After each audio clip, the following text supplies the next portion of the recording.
Fine, Gregor. I'm trying to learn Egyptology. Today, the Valley of the Kings. And after we've done that, we're gonna do median plane training. And if you participate in the median plane training, it's with the RLMAPUUX. And we're talking about grave sites. Now, this is a double page about Tutankhamun, and where is the Valley of the Kings mentioned? So we're going to read now and look for the information we have about the Valley of the Kings. Valley of the Kings. Tutankhamun, the pharaoh of ancient Egypt from 1347 until 1349, was Tutankhamun. He was a boy when he became pharaoh and only 18 when he died. Probably down beneath this information. Tutankhamun was the last of a great 18th dynasty of pharaohs who ruled Egypt 1567 until 1339 before Christ. They included the warrior queen Hatshepsut and Thutmose III, who led Egypt to the peak of its power around 1400 before Christ. The father of Tutankhamun was Akhenaten, who, with his queen Nefertiti, created a revolution in Egypt. Akhenaten replaced worship of the old Egyptian gods with worship of a single god and moved the capital city to Amarna. Tutankhamun's wife was his half-sister Ankhesenamun. When he died, perhaps murdered, Ankhesenamun was at the mercy of his enemies, in general Horemheb. She wrote to the Hittite king asking for his son to marry, but the Hittite prince was murdered on the way to Egypt. The Valley of the Kings, near Luxor on the river Nile in Egypt, is the world's greatest archaeological site. It was the special burial place of the 18th dynasty pharaohs and contains the tombs of 62 pharaohs and high officials. Okay. The Valley of the Kings. It is in Egypt, at the river Nile, near the city Luxor. It was the special burial place of the 18th dynasty pharaohs. Tutankhamun was the last of a great 18th dynasty of pharaohs who ruled Egypt 1567-1339 before Christ. Okay, we're gonna say a bit about it maybe. The Valley of the Kings is near Luxor at the river Nile in Egypt.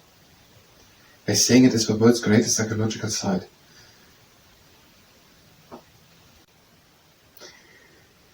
And there are the pharaohs of the 18th dynasty, which ruled from 1567 to 1339, buried. I think we're going to mention that. There are the pharaohs of the 18th dynasty, buried. But the 18th dynasty was in Egypt from 1567 to 1339. 1567, 1339. And there are the tombs of 62 pharaohs and the high officials, or 62 pharaohs and high officials.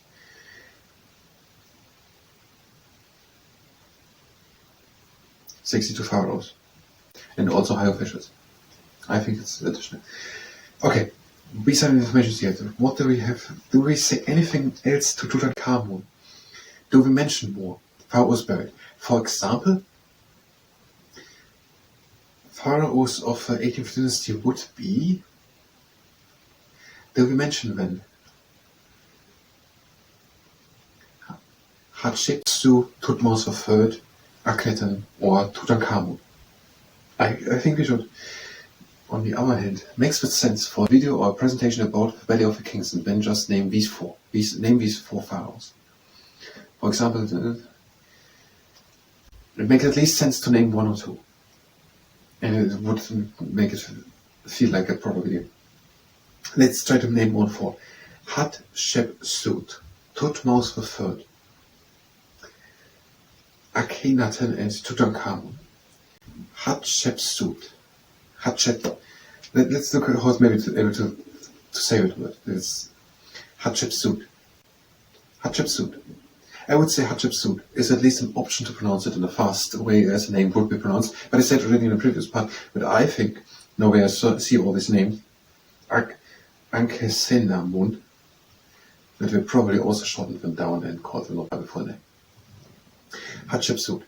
Hatshepsut is good. Hatshepsut and Thutmose III. It's not so hard to speak. Thutmose III. For example, Hatshepsut, Thutmose III, Akhenaten. Akhenaten.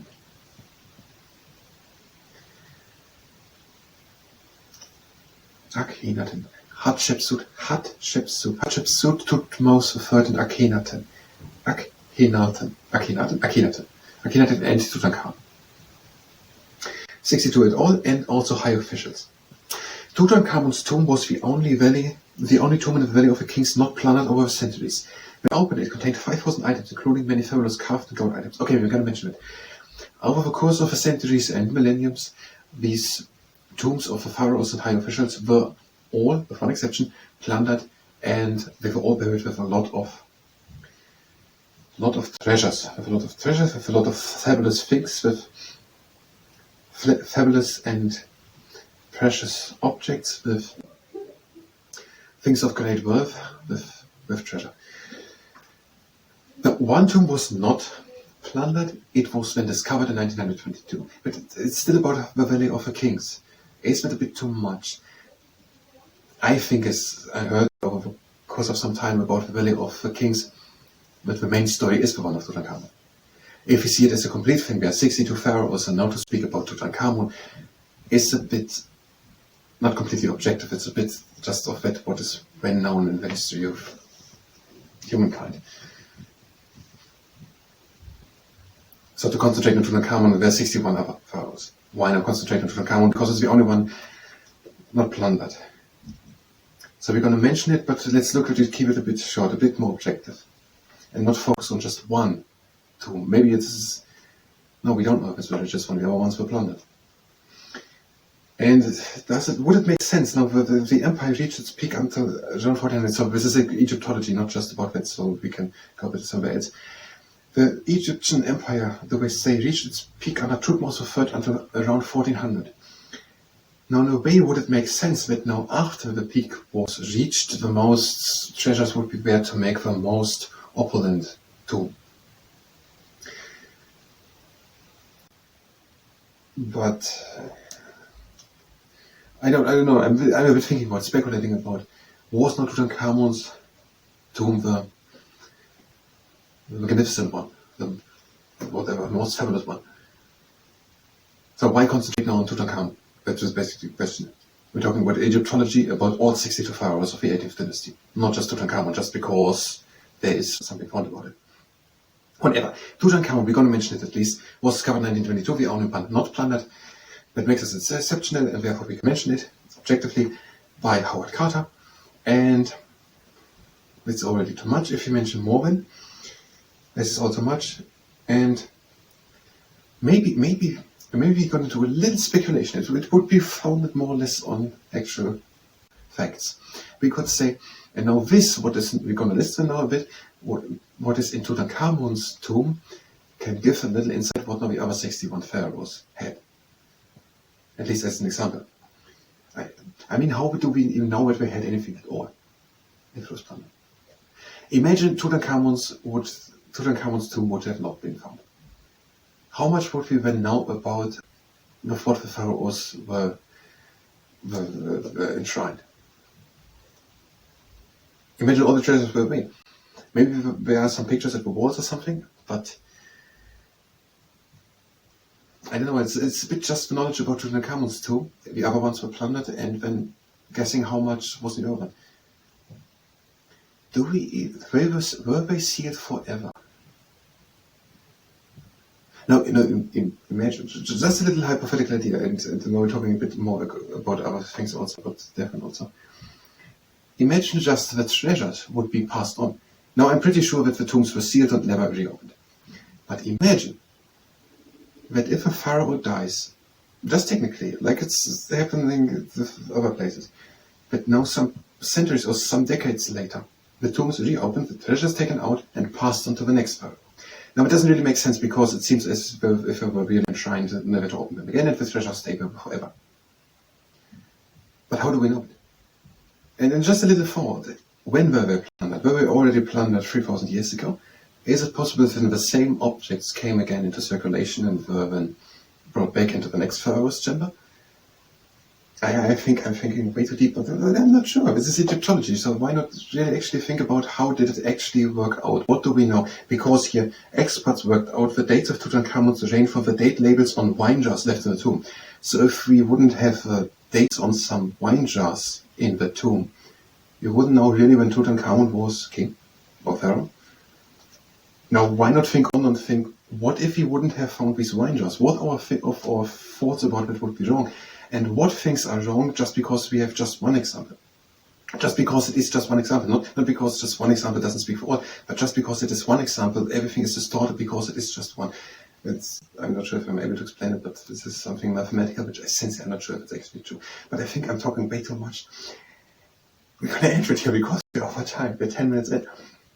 And now we're going to come back and then we're going to work on our presentation about the Valley of the Kings. Now, if you were here for Egyptology, you can go directly to the next part of Egyptology. We will do now the medium plane training. If you stay and participate in the medium plane training, then it's better at your own risk. We're bringing one leg up and we're pointing with the foot down.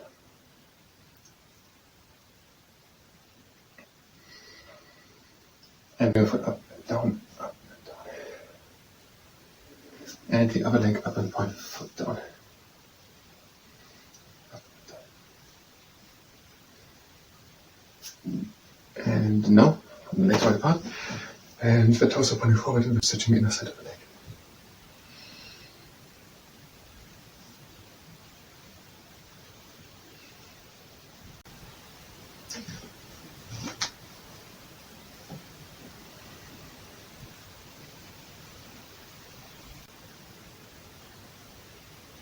And we'll also at the side of the mentis.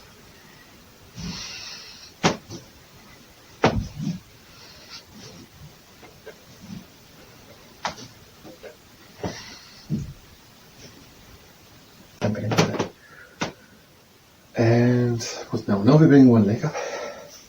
Right angle with the leg, flex foot, even hips solid the back. There's no top against the knee.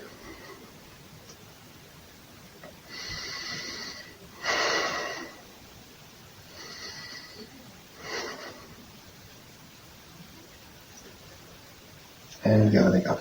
Twist again. From the top against me. Little bend in.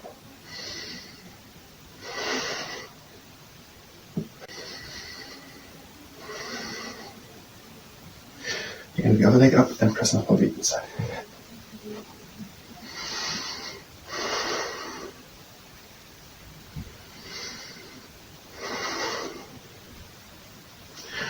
And the other leg up and pressing it on the inside.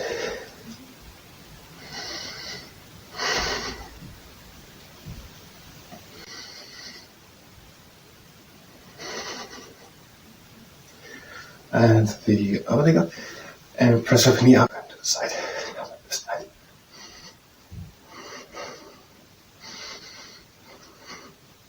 The other leg up and press your knee up and to the side.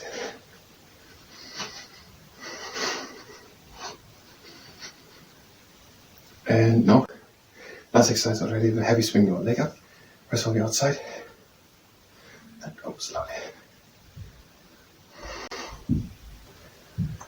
And close again. Up again.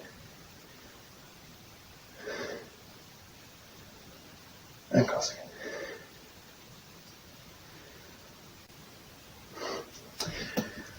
And the other leg up, press on the outside.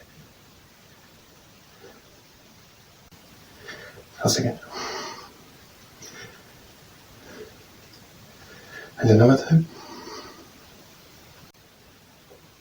And close again. Now walk a bit on the place.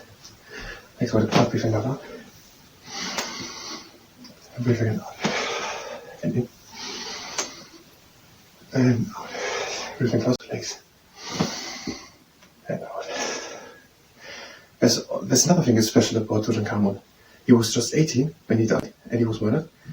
So it might be that his death was extraordinary or exceptionally tragic, and he was the last one of the dynasty.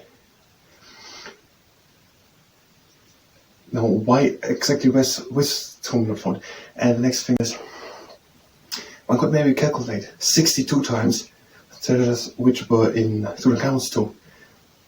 Is it even possible? But we had 62 tons of gold. 1 ton gold was the innermost coffin. So one could just calculate, did we even have enough treasures to make 62 pharaoh signs this big? And the other thing is, 61 out of 62 plundered. It's not a good statistic. Were they already plundered back then? orders later on. Will they send inside jobs? No, thank you very much. Not next time.